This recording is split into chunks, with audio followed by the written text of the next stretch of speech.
SDV news కి స్వాగతం. ముందుగా ఈనాటి ముఖ్యాంశాలు.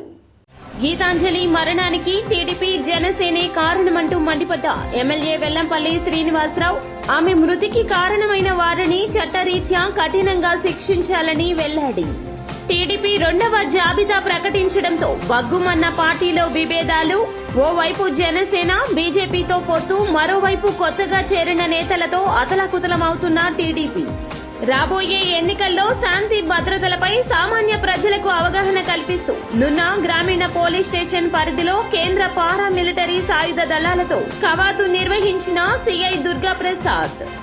ఏపీఎస్సీ కార్యాలయం వద్ద ఆందోళనకు దిగిన తెలుగు యువత నాయకులు, భారీగా మోహరించిన పోలీసు బలగాలు.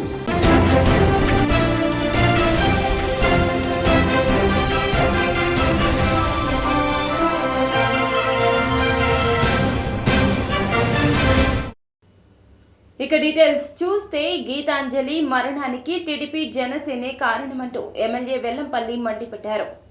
టీడీపీ జనసేన సోషల్ మీడియా మూకల మానసిక దాడికి బలైన గీతాంజలి మృతికి నివాళులర్పిస్తూ ఆమె మరణానికి కారకులైన దోషులను కఠినంగా శిక్షించాలని కోరుతూ వైసీపీ మహిళా విభాగం ఆధ్వర్యంలో సింగనగర్ ఆంధ్రప్రభ కాలనీలోని వైఎస్ఆర్సీపీ కార్యాలయం నుంచి నూజివీడు రోడ్డులో ఉన్న డాక్టర్ బిఆర్ అంబేద్కర్ విగ్రహం వరకు కొవ్వొత్తులతో ర్యాలీ నిర్వహించారు. జరిగినటువంటి సంఘటనగా గీతాంజలి మరణానికి ఎవరైతే కారణమో వాళ్ళందరినీ కూడా తక్షణమే అరెస్ట్ చేసి శిక్ష విధించాలని మహిళా లోకం మొత్తం కూడా ఏకంగా ముక్త కంఠంతో మాట్లాడుతూ ఉన్నాం. ఎందుకంటే ఈరోజు తెలుగుదేశం గూండాలు నిజంగా ఐటీడీపీ అనేటువంటి దాన్ని చంద్రబాబు నాయుడు పెంచి పోషిస్తూ ఉన్నాడు.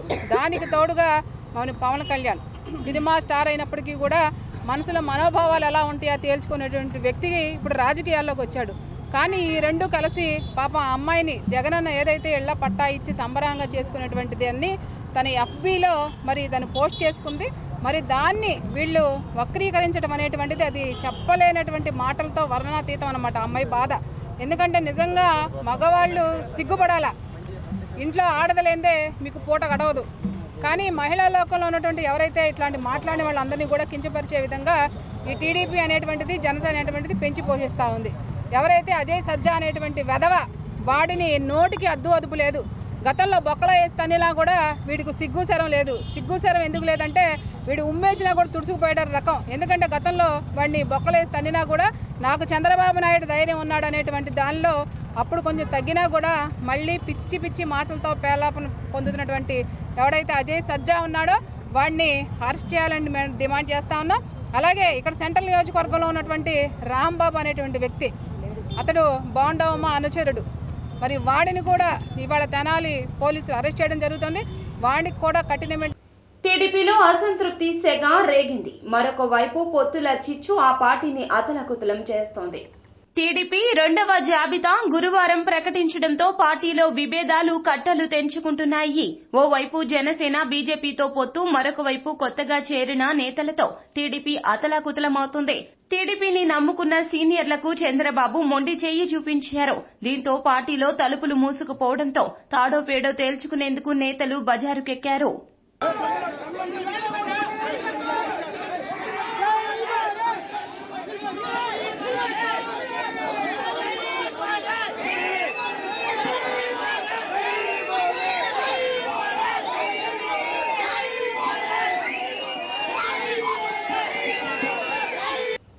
నున్న పోలీస్ స్టేషన్ పరిధిలో సిఐ దుర్గాప్రసాద్ ఆధ్వర్యంలో పోలీసు బలగాలు కవాతు నిర్వహించాయి.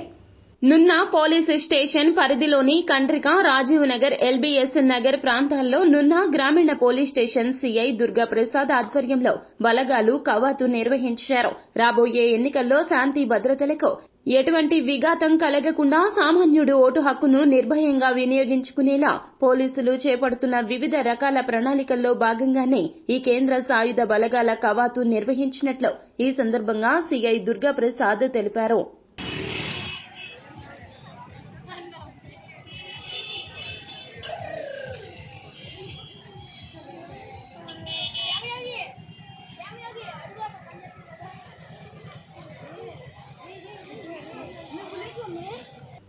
ఏపీఎస్సీ కార్యాలయం వద్ద తెలుగు యువత నాయకులు ఆందోళన బాటపట్టారు. ఈ మేరకు పోలీసులు అప్రమత్తమయ్యారు. నగరంలో ఎంజీ రోడ్లో కార్యాలయం వద్ద భారీగా పోలీసు బలగాలు మోహరించారు. ఆందోళన చేయడానికి వస్తున్న తెలుగు యువత రాష్ట్ర ప్రధాన కార్యదర్శి కిలారు నాగశ్రావణ్తో పాటుగా పలువురు నాయకులను పోలీసులు అదుపులోకి తీసుకుని సూర్యారావుపేట పోలీస్ స్టేషన్ కు తరలించారు. నాయకులు ప్రభుత్వానికి వ్యతిరేకంగా నినాదాలు చేశారు.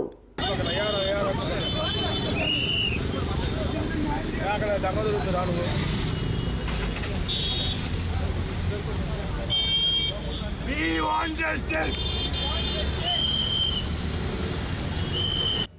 మత సామరస్యానికి ప్రతీకగా రంజాన్ ఇఫ్తార్ విందులు నిలుస్తాయని వైసీపీ తూర్పు నియోజకవర్గ ఇన్ఛార్జ్ దేవినేని అవినాష్ అన్నారు. తూర్పు నియోజకవర్గం వైసీపీ సమన్వయకర్త దేవినేని అవినాష్ లబ్బిపేట పెద్ద మసీదులో జరిగిన ఇఫ్తార్లో పాల్గొని ముస్లింలతో కలిసి గంజి సేవించారు. ఈ సందర్భంగా దేవినేని అవినాష్ మాట్లాడుతూ సీఎం జగన్ ముస్లింలకు అన్ని విధాలుగా అండగా నిలుస్తున్నారన్నారు. రాష్ట్ర చరిత్రలో ఎన్నడూ లేని విధంగా మైనార్టీలకు ఉప ముఖ్యమంత్రి పదవి ఇచ్చినట్లు పేర్కొన్నారు. ముస్లింలందరూ సుఖ సంతోషాలతో ఉండాలని అల్లాహ్ను కోరుకుంటున్నట్లు చెప్పారు. మన విజయవాడ నగరంలోనే ఎక్కువ మంది ముస్లిం సోదరులు ప్రార్థన చేసుకునే మసీద్ లబీబే మసీద్. ఈరోజు ఇక్కడున్న ఈ ప్రాంతంలో సోదరుల యొక్క ఆహ్వానం మేరకు ఇఫ్తార్ విందులో పాల్గొంటాం. ఈ కార్యక్రమంలో కోఆప్షన్ సభ్యులు అలీం గారు కానివ్వండి, నాహీద్ గారు కానివ్వండి, మీర్ హుసేన్ గారు కానివ్వండి, మండల అధ్యక్షులు రిజ్వాన్ గారు కానివ్వండి, సోదరులందరూ గారు ఉదయం నుంచి సాయంత్రం దాకా ఉపవాసం ఉంటూ వాళ్ళ కుటుంబాలు బాగుండాలని, సమాజం బాగుండాలని చెప్పని, రాష్ట్రం దేశం అన్ని గారు బాగుండాలని చెప్పని మనస్ఫూర్తిగా కోరుకుంటూ ఉపవాసం చేస్తూ నెల రోజులు గారు ఎంతో దీక్షగా ఈ యొక్క రంజాన్ ఉపవాసాలు అన్ని గారు చేస్తూ ఈరోజు ప్రజానికం ఒక మంచి కోసం చాలామంది ఈరోజు సోదరులు ప్రార్థన చేస్తారు. అదేవిధంగా ఈరోజు ఈ రాష్ట్రంలో, ఎందుకంటే గతంలో గారు వైఎస్ రాజశేఖర రెడ్డి గారు అంటే మైనార్టీ సోదరులు సోదరిమణుల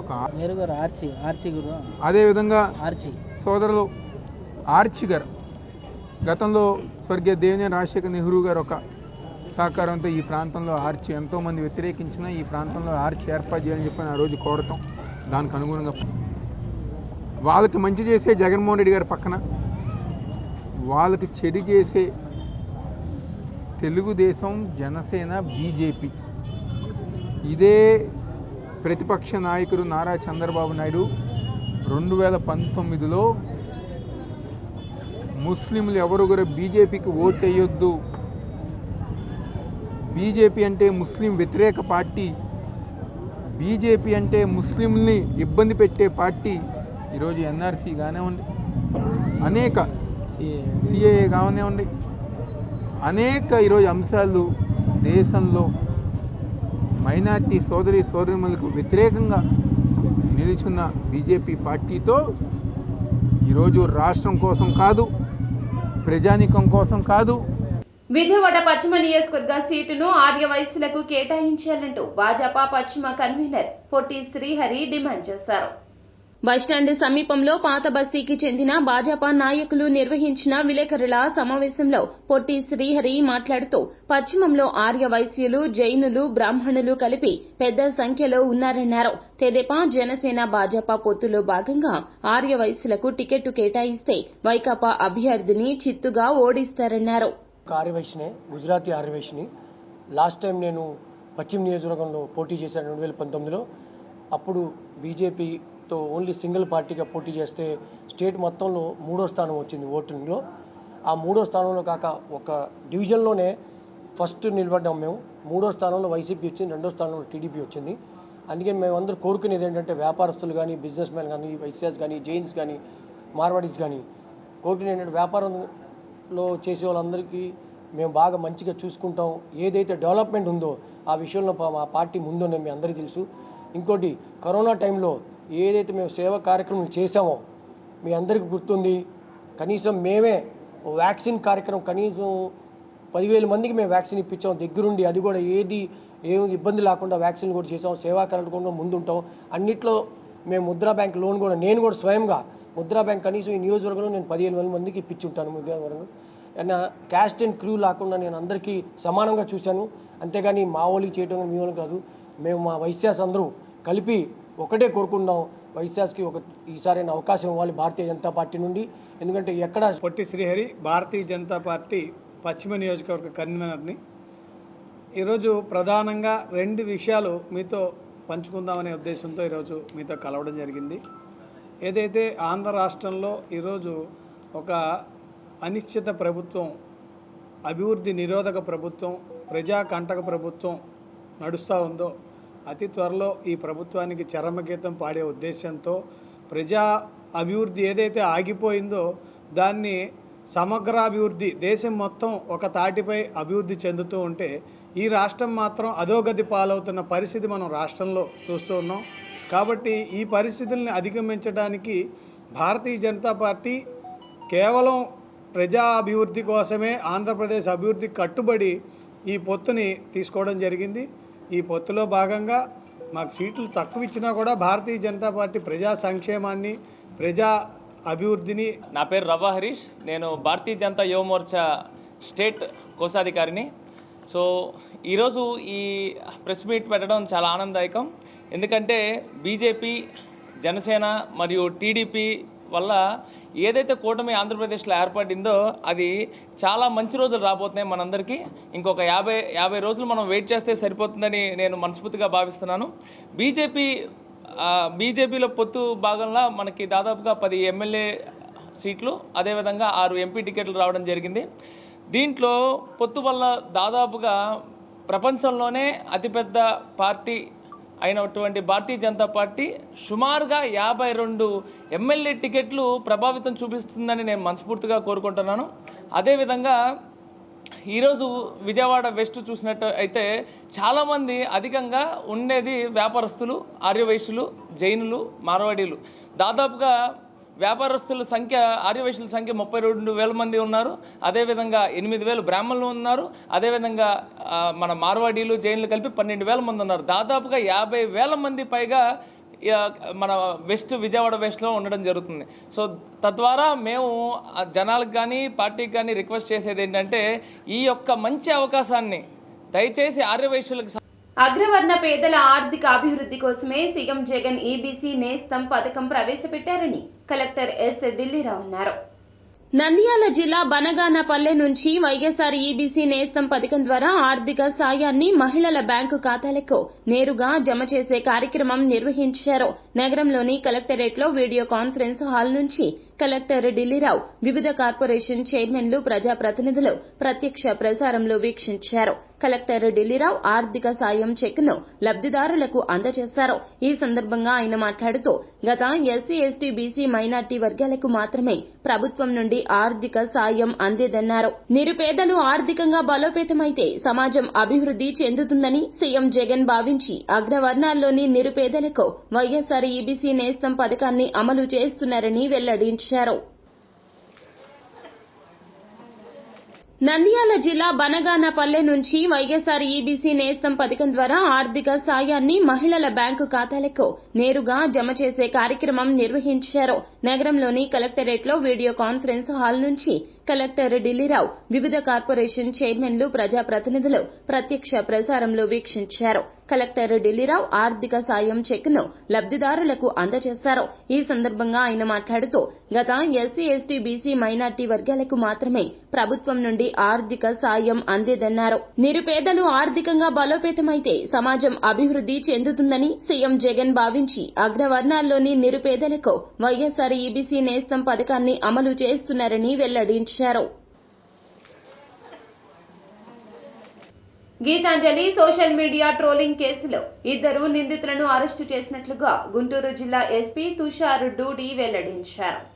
టీడీపీ సోషల్ మీడియా ట్రోలింగ్ కారణంగా 2 కుమార్తెల తల్లి గీతాంజలి విషాద మరణం తర్వాత ఏపీ పోలీసులు ఈ కేసులో 2 కీలక అనుమానితులను అరెస్టు చేసినట్లు పేర్కొన్నారు. కేసు వివరాలను జిల్లా పోలీస్ కార్యాలయంలో జరిగిన మీడియా సమావేశంలో వెల్లడించారు. కేసులో నిందితులకు చట్ట ప్రకారం శిక్ష పడేలా చూస్తామని గీతాంజలి కుటుంబానికి హామీ ఇచ్చారు. ఓపెన్ సోర్స్ ఇంటెలిజెన్స్ సైబర్ టీంల ద్వారా ఆమెను వేధించడానికి ఉపయోగించిన సోషల్ మీడియా ఖాతాల డేటాబేస్ ను రూపొందించినట్లు చెప్పారు. తర్వాత ఓపెన్ సోర్స్ నుండి కూడా మన ఇన్వెస్టిగేషన్ టీమ్స్ కూడా ఈ స్క్రీన్ షాట్స్ తీసుకొని మేము కూడా చదివాము. అరౌండ్ 30 to 40 పేజెస్ మన దగ్గర ఇప్పటి వరకు ప్రింట్అవుట్స్ ఉన్నాయి. సోషల్ మీడియా డేటా చూస్తే హండ్రెడ్స్ ఆఫ్ అకౌంట్ ఉన్నాయి. దాంట్లో 60 అకౌంట్స్ ఎలాంటివి ఉన్నాయి. చాలా ఆ లాంగ్వేజ్ మీరు చదివితే కూడా చాలా బాధగా ఉంది. ఇది అంతా చేసిన తర్వాత బ్యాక్గ్రౌండ్ కి వెళ్ళి ఆ అకౌంట్ ఎవరు ఆపరేట్ చేస్తున్నాడు, ఎక్కడ ఉంటాడు, టీమ్స్ పెట్టాము. దాంట్లో కొంతమంది ఇప్పటి వరకు ఐడెంటిఫై అయ్యారు. ఆ కొంతమందిలో ఇద్దరిని ఈరోజు Rambabu son of Ramachandrarao age 46 plus Venkat Durgarao son of Apparao age 31 years ని కస్టడీలో తీసుకోవడం జరిగింది. రాజకీయాల్లో విశ్వసనీయత ఉన్న వ్యక్తి సీఎం జగన్ అని బీజేపీ నేత సుబ్రహ్మణ్యం స్వామి వెల్లడించారు. కానీ ఏపీలో ప్రతిపక్షాలకు క్రెడిబిలిటీ లేకపోతే వచ్చే ఎన్నికల్లో సీఎం జగన్ ఖచ్చితంగా అత్యధికంగా స్థానాల్లో స్వీప్ చేస్తారంటూ సీఎం జగన్ పాలనను బీజేపీ నేత సుబ్రహ్మణ్యం స్వామి కొనియాడారు. No doubt that Jagan has worked very hard and it will have to be someone who has credibility, who can challenge him. If he is a person without credibility, then Jagan will sweep the. నాడు నేడు కార్యక్రమంలో భాగంగా విద్యాలయాల రూపురేఖలు మారిపోయాయని MLA Vellampalli MLA Malladi Vishnu అన్నారు. గవర్నర్పేటలోని CVR municipal స్కూల్లో 1.50 కోట్లతో నిర్మించిన 10 అదనపు తరగతి గదులను పశ్చిమ ఎమ్మెల్యే వెల్లంపల్లితో కలిసి ఎమ్మెల్యే మల్లాది విష్ణు ప్రారంభించారు. ఈ సందర్భంగా ఆయన మాట్లాడుతూ సీఎం జగన్ సారథ్యంలో వైసీపీ అధికారంలోకి రాగానే తొలి ప్రాధాన్యతగా ప్రభుత్వ స్కూల్స్ ను అభివృద్ది చేసే బాధ్యత తీసుకుందన్నారు. క్వాలిఫైడ్ టీచర్లు, విశాలమైన తరగతి గదులు, చక్కని మరుగుదొడ్లు, ఫర్నిచర్తో ఈ ప్రభుత్వంలో పాఠశాలలన్నీ నూతన సొబగులు దిద్దుకున్నాయన్నారు. హై స్కూల్లో 15th ఫైనాన్స్ నుంచి 14th ఫైనాన్స్ నుంచి మనం ఒక 10 క్లాస్ రూముల్ని 1,50,00,000 రూపాయలతో నిర్మించుకోవడం జరిగింది. ఎందుకంటే ఈ స్కూలు విజయవాడ నగరంలో చాలా పురాతనమైనటువంటిది. చాలామంది విద్యార్థులందరూ కూడా ఇక్కడే చదువుకుని దేశ విదేశాల్లో స్థిరపడినటువంటి వాళ్ళు పెద్ద పెద్ద వాళ్ళందరూ కూడా ఈ స్కూల్లో చదువుకున్నారు. ఈ స్కూల్లో 180 మంది పిల్లల స్ట్రెంగ్త్ ఉంది. ఈ 180 మంది పిల్లలు కాకుండా మండలానికి ఒక జూనియర్ కాలేజీ మహిళలకు అని చెప్పనే ఉద్దేశంతో దాన్ని కూడా పోయిన సంవత్సరం మనం ప్రారంభించుకున్నాం. 26 మంది జూనియర్ కాలేజీకి సంబంధించినటువంటి పిల్లలు ఉన్నారు. వాళ్ళు మున్సిపల్ హై స్కూలు ఈ యొక్క స్కూల్ని 1,50,00,000 పెట్టి ఆధునీకరించి నాడు నేడు అని చెప్పని స్కూల్స్ని బలోపేతం చేయడం కానివ్వండి, హాస్పిటల్ని బలోపేతం చేయడం కానివ్వండి, వాటన్నింటిలో ఫెసిలిటీస్ క్రియేట్ చేయడం కానివ్వండి, ఇవన్నీ చేస్తున్న ఘనత మా జగన్మోహన్ రెడ్డి గారు, మా ముఖ్యమంత్రి గారిది. ఎందుకంటే గతంలో ఇంత ప్రసిద్ధి చెందిన స్కూల్కి ఏ రోజు కూడా గత ప్రభుత్వాలు ఎప్పుడు కూడా రూపాయి నిధులు ఇచ్చిన పరిస్థితి లేదు. ఈరోజు 1,50,00,000తో 10 రూములు కట్టి అదనంగా ఇక్కడ మళ్ళీ జూనియర్ కాలేజ్ తీసుకురావడం కానివ్వండి, అదేవిధంగా సిబిఎస్ఈ సిలబస్ని మళ్ళీ ఇక్కడ పెట్టడం కానివ్వండి, అంటే ప్రభుత్వ పాఠశాలలో ప్రతి విద్యార్థి చదువుకోవడానికి అన్ని రకాల ఫెసిలిటీతో పాటు కోర్సెస్ కూడా పెట్టడం జరుగుతుందని చెప్పడానికి ఇది ఒక నిదర్శనంగా మనందరూ కూడా భావించాలి.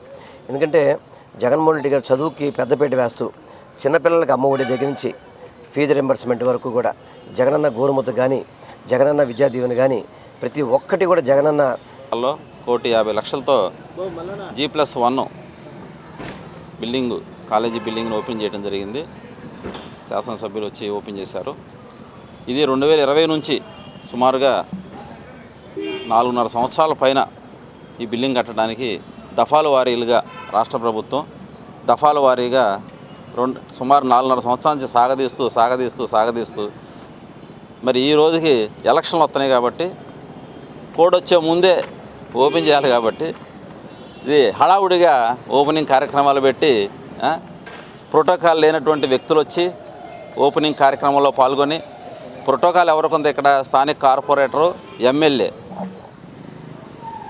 ఇక్కడ పోటీ చేసే శాసనసభ్యులుగా పోటీ చేసే అభ్యర్థులకి ప్రోటోకాల్ ఉండదు. ఇక్కడ అభివృద్ధి చేశారు. 14 ఫైనాన్స్ నిధులతో ఈ అభివృద్ధి చేశారు. అభివృద్ధి చేయటమే కాదు, రాష్ట్ర ప్రభుత్వం CBS సిలబస్ని ప్రవేశపెట్టడం, అట్లాగే జూనియర్ కాలేజీగా మార్చడం ఈ స్కూల్ని చాలా అభినందనీయం. ఇలా అభివృద్ధి చేయడంలో మల్లాది విష్ణు గారి కృషి ఎంతో ఉంది. ఆయన అలాగే వైఎస్ఆర్సీపీ పార్టీ వచ్చిన దగ్గర నుంచి ఈ డివిజన్లో ప్రతి పని అభివృద్ధి దిశగా నడుస్తుంది. నెక్స్ట్ జరగబోయే ఎలక్షన్లో వెల్లంపల్లి శ్రీని గారు అఖండ మెజార్టీతో గెలవ. బీఆర్ సిద్ధార్థ ఇంజనీరింగ్ కళాశాలకు డీమ్ టు బి యూనివర్సిటీగా గుర్తింపు దక్కింది. సిద్ధార్థ అకాడమీ కార్యాలయంలో విలేకరులతో ఆయన మాట్లాడారు. Ministry of education, government of India ఈ నెల 11వ తేదీన యూనివర్సిటీ గ్రాంట్స్ కమిషన్ చట్టం 1956 నిబంధనల ప్రకారం తమ కళాశాలకు ఈ గుర్తింపు మంజూరు చేసిందన్నారు. కళాశాల ప్రిన్సిపల్ అట్లూరి వెంకట రత్నప్రసాద్ మాట్లాడుతూ, ఇటువంటి ప్రతిష్టాత్మక హోదాతో engineering, technology, science, social science, arts, humanities, sports, ఇతర భాగాల్లో బహుళ పరస్పర ఆధారిత విద్యను, సాంకేతిక నైపుణ్య విద్యను విద్యార్థులకు అందించవచ్చని పేర్కొన్నారు. ఈ ప్రతిపాదనలోకి వెళ్ళి డీమ్డ్ యూనివర్సిటీ స్టేటస్కి అప్లై చేసి అది మినిస్టర్ ఆఫ్ ఎడ్యుకేషన్ సాధించడం జరిగింది. ఈ న్యూ ఎడ్యుకేషన్ పాలసీలో పర్టికులర్గా స్టూడెంట్స్కి more multidisciplinary, interdisciplinary, cost disparity education offer చేయడం కోసం దానికి తదనుగుణంగా programmes not only in engineering and technology, we want to offer more programmes in science, arts, commerce, management, law, sports. ఆ రెలవెంట్ స్కూల్స్ అన్నీ కూడా మేము as per the norms of University Grants Commission ఈ సంవత్సరం నుంచి కొన్ని ప్రారంభించదలుచుకున్నాము. మా ఉద్దేశం ఏంటంటే, in addition to teaching intensive institution, we want to make this institution as teaching intensive come research university. So particularly appudu government of India is thinking of bringing out innovation, incubation, startups and entrepreneurship culture by offering more skill development programs on latest technologies relevant to the development of the country. ఇప్పుడు మన honourable prime minister Narendra Modi గారు ఇప్పటి నుంచి కూడా మన భారతదేశం మన కాళ్ళ మీద మనం నిలబడేట్టుగా through Atmanirbhar Bharat, that is. మాజీ మంత్రి కొల్లు రవీంద్ర మచిలీపట్నం తహసీల్దార్ కార్యాలయంలోకి చొరబడి రెవెన్యూ అధికారులపై దౌర్జన్యం చేశారు. పేదల ఇళ్ల పట్టాల తయారీలో నిమగ్నమై ఉండగా రాత్రి 9:30 సమయంలో కొల్లు రవీంద్ర తన అనుచరులతో అక్కడికి చేరుకున్నారు. కార్యాలయంలోకి చొరబడ్డారు. రాత్రి వేళ రెవెన్యూ కార్యాలయంలో ఏదో చేస్తున్నారంటూ తహసీల్దార్, ఇతర అధికారులు, సిబ్బంది విధులకు ఆటంకం కలిగించారు. ఏం చేస్తున్నారంటూ వాగ్వివాదానికి దిగడం జరిగింది. మాజీ మంత్రి పేర్ని నాని గారు దొంగ పట్టాలు సృష్టించి ప్రజలు మోసం చేస్తున్నటువంటి విషయం పైన రెవెన్యూ అధికారుల దృష్టికి ఎన్నిసార్లు తీసుకెళ్ళినా కూడా కనీసం పట్టించుకోవట్లేదు.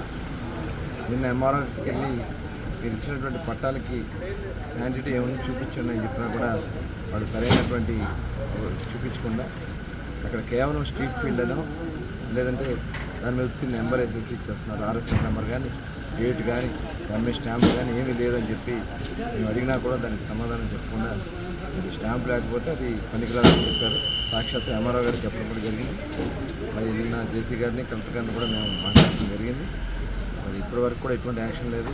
ఆయన రోజు ఆ కొడుకుని అమలు ఎక్కించుకోవడం కోసం రకరకాలుగా ఎత్తుదల చేస్తున్నారు. దాని మీద కూడా ఎలక్షన్ కమిషన్ గారు కలిసి చెప్పడం జరిగింది. ఖచ్చితంగా రెవెన్యూ అధికారులు చేయాల్సినటువంటి కార్యక్రమాలు ఇమీడియట్గా దాన్ని ఆపమని చెప్పి మేము ఆదేశిస్తామని చెప్పారు. ఖచ్చితంగా న్యాయం జరిగిన పక్షంలో మరింత ప్రభుత్వం చేస్తామని కూడా తెలియజేస్తూ, ఇంత దిగజారాల్సినటువంటి అవసరం ఉందా?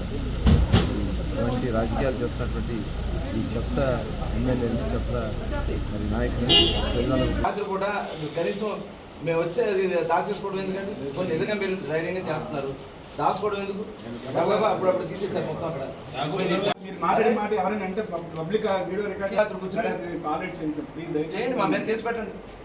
కేసు పెట్టుకోండి మమ్మల్ని. మీరు అన్నారు కదా, మేము నిజంగా ప్రజల తరపున మేము మాట్లాడుతున్నాం. వార్తలు ముగించే ముందు ముఖ్య అంశాలు మరోసారి. గీతాంజలి మరణానికి టీడీపీ జనసేనే కారణమంటూ మండిపడ్డ ఎమ్మెల్యే వెల్లంపల్లి శ్రీనివాసరావు, ఆమె మృతికి కారణమైన వారిని చట్టరీత్యా కఠినంగా శిక్షించాలని వెల్లడి. టీడీపీ 2వ జాబితా ప్రకటించడంతో బగ్గుమన్న పార్టీలో విభేదాలు. ఓవైపు జనసేన బీజేపీతో పొత్తు, మరోవైపు కొత్తగా చేరిన నేతలతో అతలాకుతలమవుతున్న టీడీపీ. రాబోయే ఎన్నికల్లో శాంతి భద్రతలపై సామాన్య ప్రజలకు అవగాహన కల్పిస్తూ నున్న గ్రామీణ పోలీస్ స్టేషన్ పరిధిలో కేంద్ర పారామిలిటరీ సాయుధ దళాలతో కవాతు నిర్వహించిన సిఐ దుర్గా ప్రసాద్. ఏపీఎస్సీ కార్యాలయం వద్ద ఆందోళనకు దిగిన తెలుగు యువత నాయకులు, భారీగా మోహరించిన పోలీసు బలగాలు. ఎస్డీవీ న్యూస్ సమాప్తం. నమస్కారం.